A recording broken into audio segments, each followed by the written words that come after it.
Okay, let's start with day one. Day one is extremely important because it reaffirms every year our commitment to the United Nations and to the MDGs.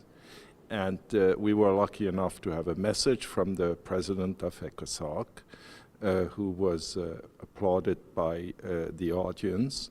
We have to be fully aware that our connection with the United Nations is absolutely vital for our bottom-up and top-down approach to improve the situation of the investor and the savers of this world, and to improve security for them, and to implement the Charter of Investors' Rights. Perfect.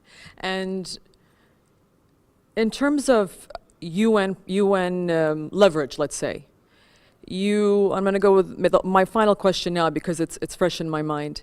Highlight some of the key elements from, let's say, the resolution of CIFA. There are 5 points. If you'd like to highlight all 5, or just give us a sort of a synopsis of it.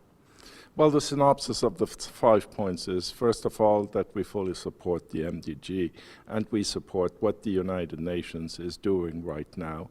And then we will have special statements concerning the financial intermediation, and where financial intermediation can improve the MDGs by improving job creation, by improving sovereign debt analysis, and all key issues that right now have created, I would say, unsustainable percentages of unemployment around the world.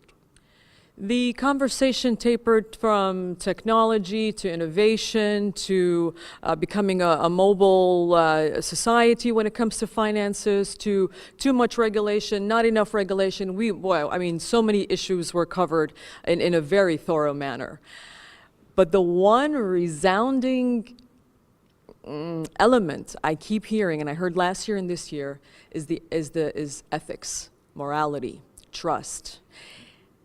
To me, that's what CIFA brings to the table, and that's the foundation of this whole conversation. Do you agree? And what do you think participants, or what did you see maybe in your conversations with participants that they in fact got out of this event this year, and what did you hope for? Well, let me go back to ethics. We believe that the new financial system will have to be based on ethics. And we believe that ethics is something that is a cultural aspect. Therefore, we would like to see global regulation be more in harmony with the cultural aspect of each region than a uniform ethical approach that has been until now more Anglo-Saxon and has shown that it failed. But we're talking really very much in the future. I mean, we think 15 years from now, 20 years from now. Basically what we can say is that regulation of the financial markets until now has failed.